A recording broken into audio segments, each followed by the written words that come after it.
প্রথমেই জানাবো ডিসেম্বরে 21 দিনে রেমিটেন্স এলো $2 বিলিয়ন।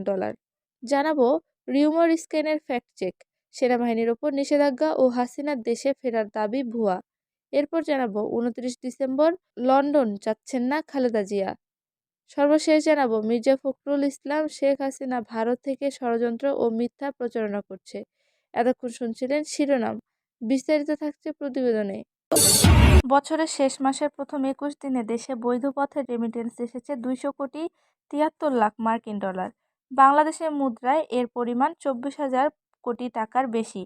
সে হিসাবে ডিসেম্বরে দৈনিক গড়ে রেমিটেন্স এসেছে 9,55 লাখ ডলার বা 1,145 কোটি টাকা। রবিবার কেন্দ্রীয় ব্যাংকে প্রকাশিত সবশেষ হালনাগাদ প্রতিবেদন থেকে এ তথ্য জানা গেছে। খাত সংশ্লিষ্টদের আশা, রেমিটেন্সের এ ধারা অব্যাহত থাকলে চলতি মাসে প্রবাসে আয়ের পরিমাণ $3 বিলিয়ন কাছাকাছি হবে। কেন্দ্রীয় ব্যাংকের তথ্য পর্যালোচনা করে দেখা গেছে, এ মাসের প্রথম 21 দিন রাষ্ট্রায়ত্ত ব্যাংকগুলোর মাধ্যমে এসেছে 100 কোটি 31 লাখ ডলার। বিশেষায়িত একটি ব্যাংকের মাধ্যমে 7 কোটি 73 লাখ মার্কিন ডলার, বেসরকারি ব্যাংকগুলোর মাধ্যমে এসেছে 131 কোটি 16 লাখ ডলার এবং বিদেশি ব্যাংকগুলোর মাধ্যমে এসেছে 51,60,000 মার্কিন ডলার রেমিটেন্স।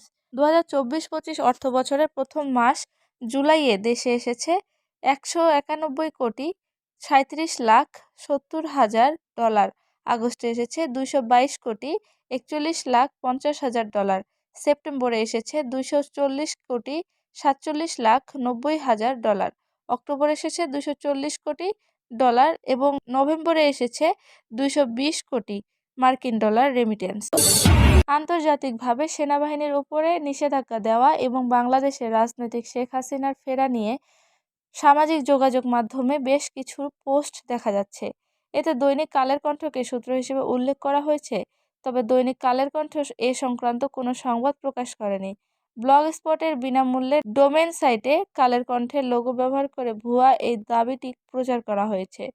ফটোচেক প্রতিষ্ঠান রিউমার স্ক্যানার বিষয়টি যাচাই করে এসব কথা জানিয়েছে। রিউমার স্ক্যানার এক প্রতিবেদনে বলেছে, ফেসবুকে যেসব পোস্টে এসব দাবি প্রচার হচ্ছে সেসব পোস্টে মূলত কালের কণ্ঠের সূত্রই ব্যবহার করা হচ্ছে। তবে কালের কণ্ঠ পত্রিকার ওয়েবসাইট এবং প্রিন্ট সংস্করণে সাম্প্রতিক সময়ে ওই দাবিতে কোনো সংবাদ প্রকাশের প্রমাণ মেলেনি।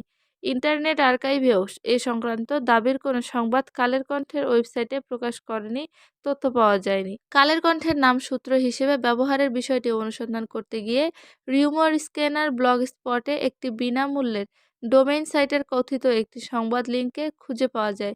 ফেসবুকের কিছু পোস্টে কালের কণ্ঠের লোগো সংবলিত সাইটটির আন্তর্জাতিকভাবে বাহিনীর ওপর নিষেধাজ্ঞা করে এবং দেশের রাজনৈতিক পরিস্থিতি ফিরেছেন হাসিনা শিরোনামে লিঙ্ক শেয়ার করে উক্ত দাবিটি প্রচার করা হচ্ছে।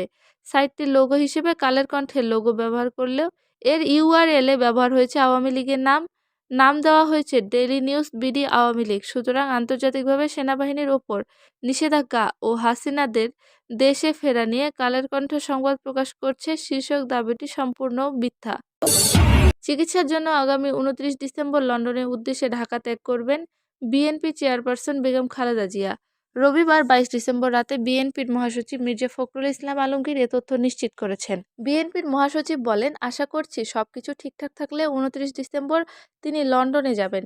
ম্যাডামের সঙ্গে তার 4-5 জন চিকিৎসক যাবেন। ইতোমধ্যে প্রস্তুতি সম্পন্ন হয়েছে। জানা গেছে শারীরিকভাবে নতুন কোনো সমস্যা উদয় না হলে 29 ডিসেম্বর দিনের বেলায় কোনো এক ফ্লাইটে লন্ডনের উদ্দেশ্যে ঢাকা ত্যাগ করবেন খালেদা জিয়া। বিএনপির চেয়ারপারসনের সঙ্গে সফরকারীদের মধ্যে রয়েছেন মেডিকেল বোর্ডের সদস্য ডাক্তার শাহাবুদ্দিন, ব্যক্তিগত চিকিৎসক ডাক্তার AZM জাহিদ হোসেন সহ কয়েকজন। এর আগে গত 29 অক্টোবর অধ্যাপক জাহিদ হোসেন জানিয়েছিলেন, উন্নত চিকিৎসার জন্য খালেদা জিয়াকে প্রথম শর্ট ডিস্টেন্স স্পেশালাইজড এয়ার অ্যাম্বুলেন্সে লন্ডনে নিয়ে যাওয়া হবে।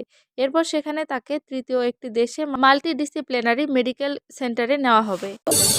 বাংলাদেশ জাতীয়তাবাদী দল বিএনপির মহাসচিব মির্জা ফখরুল ইসলাম আলমগীর বলেছেন, পালিয়ে গিয়ে হাসিনা ভারত থেকে ষড়যন্ত্র করছে, একটা মিথ্যা প্রচারণা করছে, অস্থিতিশীল পরিস্থিতি তৈরি পায়তারা করছেন। এ কারণে দেশে এখনো বিপদ কাটেনি। এ সময় তিনি বলেন, আমাদের হিন্দু ভাইয়েরা বসে আছেন। এই দেশে নাকি আপনাদের ওপর অত্যাচার হচ্ছে, নির্যাতন হচ্ছে, কারো কাছে চাঁদা চাওয়া হচ্ছে। আপনারা বলেন তো, এরকম কোথাও কি হয়েছে? হয়নি। আমরা এই অঞ্চলের মানুষ শান্তিপ্রিয়। হিন্দু, বৌদ্ধ, খ্রিস্টান সবাই একসাথে বসবাস করি। সোমবার 22 ডিসেম্বর বিকেলে পঞ্চগড়ে বোদা উপজেলার সাকুয়া স্কুল অ্যান্ড কলেজ মাঠে প্রধান অতিথির বক্তব্যে জনসভায় এসব কথা বলেন। বিএনপির মহাসচিব বলেন, সেনাবাহিনী শেখ হাসিনাকে দুটো চয়েস দিয়েছিলেন, দুটোর মধ্যে একটাকে বেছে নেবেন। এটা হচ্ছে চারদিক থেকে জনগণ আসছে উত্তাল সমুদ্রের মধ্যে, তাদের দ্বারা কি পৃষ্ঠ হবেন, নাকি যান বাঁচানোর জন্য পালিয়ে যাবেন। আমি পালাই না, আমি ভয় পাই না, সেই মহিলা জীবন বাঁচানোর জন্য নেতাকর্মী সহ সবাইকে বিপদে ফেলে পালিয়ে গেছে। এই হচ্ছে ফ্যাসিবাদী শেখ হাসিনার পরিণতি। মহাসচিব বলেন, গত 15 বছর কেউ ভোট দিতে পেরেছেন, পারেন নাই। আমরা সকল জনগণের ভোটের অধিকার ফিরিয়ে দিতে চাই। শেখ হাসিনা নির্বাচনের নাম করে ক্ষমতায় যায়, পরে গুম খুন করে শেখ হাসিনা জোর করে ক্ষমতায় ছিল। এটাই হচ্ছে ফ্যাসিবাদী সরকার।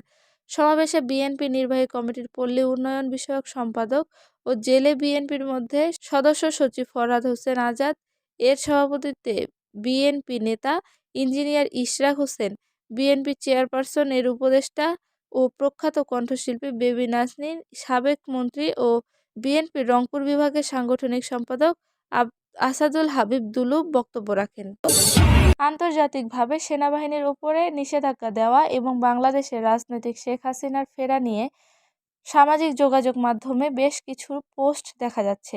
এতে দৈনিক কালের কণ্ঠকে সূত্র হিসেবে উল্লেখ করা হয়েছে, তবে দৈনিক কালের কণ্ঠ এ সংক্রান্ত কোনো সংবাদ প্রকাশ করেনি। ব্লগ স্পটের বিনামূল্যে ডোমেন সাইটে কালের কণ্ঠের লোগো ব্যবহার করে ভুয়া এই দাবিটি প্রচার করা হয়েছে। ফটোচেক প্রতিষ্ঠান রিউমর স্ক্যানার বিষয়টি যাচাই করে এসব কথা জানিয়েছে। রিউমর স্ক্যানার এক প্রতিবেদনে বলেছে, ফেসবুকে যেসব পোস্টে এসব দাবি প্রচার হচ্ছে সেসব পোস্টে মূলত কালের কণ্ঠের সূত্রই ব্যবহার করা হচ্ছে। তবে কালের কণ্ঠ পত্রিকার ওয়েবসাইট এবং প্রিন্ট সংস্করণে সাম্প্রতিক সময়ে ওই দাবিতে কোনো সংবাদ প্রকাশের প্রমাণ মেলেনি। ইন্টারনেট আর্কাইভেও এ সংক্রান্ত দাবির কোনো সংবাদ কালের কণ্ঠের ওয়েবসাইটে প্রকাশ করেনি, তথ্য পাওয়া যায়নি। কালের কণ্ঠের নাম সূত্র হিসেবে ব্যবহারের বিষয়টি অনুসন্ধান করতে গিয়ে রিউমর স্ক্যানার ব্লগ স্পটে একটি বিনামূল্যের ডোমেইন সাইটের কথিত একটি সংবাদ লিঙ্কে খুঁজে পাওয়া যায়।